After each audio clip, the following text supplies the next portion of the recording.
राधे राधे। हरे कृष्णा। आप सभी का हमारे YouTube चैनल धार्मिक कथा पर स्वागत है। आप सभी को जल झूलनी एकादशी की हार्दिक शुभकामनाएं। आज भाद्रपद माह के शुक्ल पक्ष की एकादशी है, जिसे जल झूलनी एकादशी, वामन एकादशी, डोल एकादशी आदि अन्य नामों से भी जाना जाता है। तो आज की इस वीडियो में हम सुनेंगे जल झूलने या वामन एकादशी की कथा।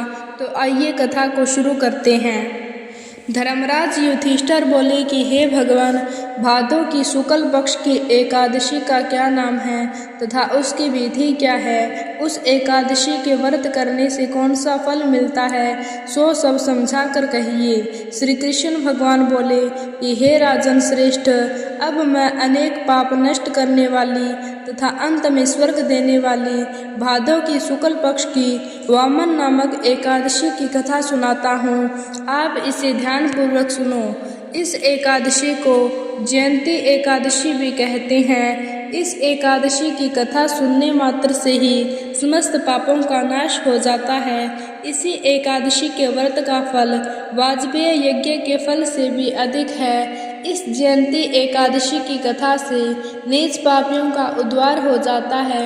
यदि कोई धर्मपरायण मनुष्य एकादशी के दिन मेरी पूजा करता है तो मैं उसको संसार की पूजा का फल देता हूँ। जो मनुष्य मेरी पूजा करता है उसे मेरे लोक की प्राप्ति होती है।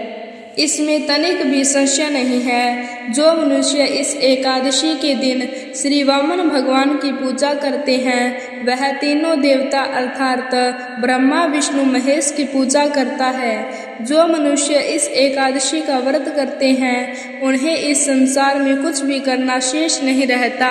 इस एकादशी के दिन श्री विष्णु भगवान करवट बदलते हैं, इसलिए इसे परिवर्तनी एकादशी भी कहते हैं। इस पर श्री युधिष्ठिर बोले कि हे भगवान, आपके वचनों को सुनकर मुझे महान संदेह हो रहा है कि आप किस प्रकार सोते तथा करवट बदलते हैं। आपने बलि को क्यों बांधा और वामन रूप धारण करने की क्या लीलाएं की?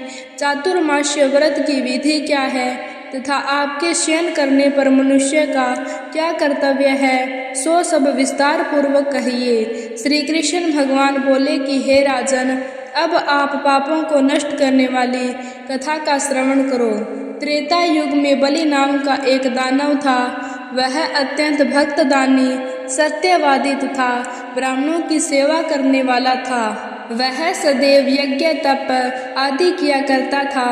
वह अपनी भक्ति के प्रभाव से स्वर्ग में इंद्र के स्थान पर राज्य करने लगा। इंद्र तथा अन्य देवता इस बात को सहन नहीं कर सके और भगवान के पास जाकर प्रार्थना करने लगे।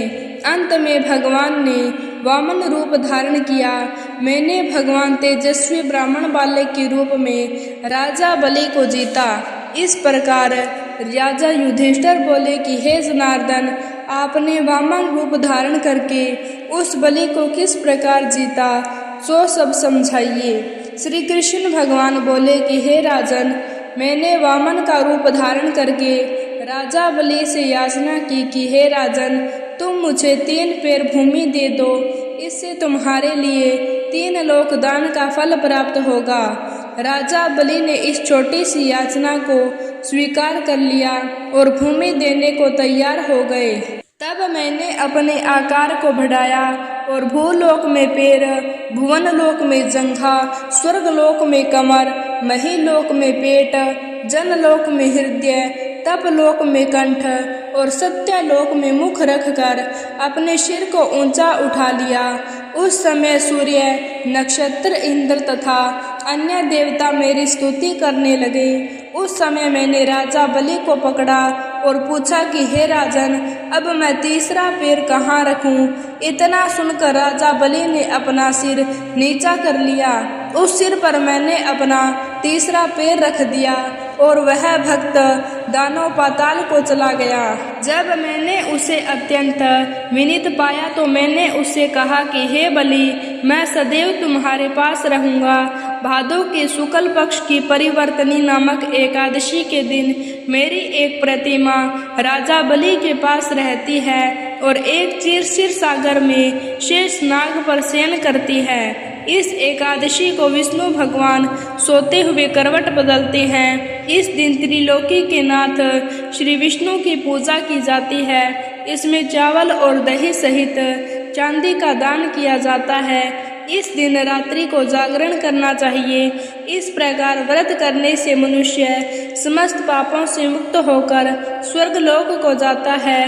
वह स्वर्गलोक में जाकर चंद्रमा के समान सदैव प्रकाशित रहते हैं। उनको इस लोक तथा परलोक में यश मिलता है। जो इन पापों को नष्ट करने वाली कथा को सुनते हैं उसे अश्वमेध यज्ञ का फल प्राप्त होता है। अब सुनिए जल झूलनी एकादशी की दूसरी कथा।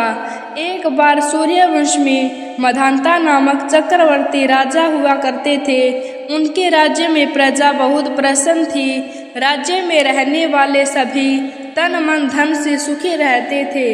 एक समय का चक्कर ऐसा फिरा कि एक बार इस राज्य में अकाल पड़ गया और लगातार 3 वर्ष तक वर्षा नहीं हुई। इससे राज्य में अन्न और पीने के पानी की अत्यंत कमी हो गई। प्रजा व्याकुल हो उठी और राजा ने इस दुख समय को दूर करने के लिए भगवान विष्णु की शरण ली। विष्णु भगवान ने उन्हें विधि विधान से जल झूलने एकादशी व्रत करने की सलाह दी। राजा मधांता ने इस व्रत को नियम पूर्वक किया और कुछ दिनों में ही व्रत के प्रभाव से राज्य में बहुत अच्छी वर्षा हुई। राज्य में फिर से खुशियों का मेला छा गया। तो भक्तों, यह थी वामन एकादशी और जल झूलनी एकादशी की कथा। उम्मीद है आपको कहानी अच्छी लगी होगी। अगर आपको वीडियो पसंद आए तो वीडियो को लाइक, शेयर और ऐसी ही व्रत कथाओं के लिए हमारे चैनल को सब्सक्राइब जरूर करें। धन्यवाद। राधे राधे।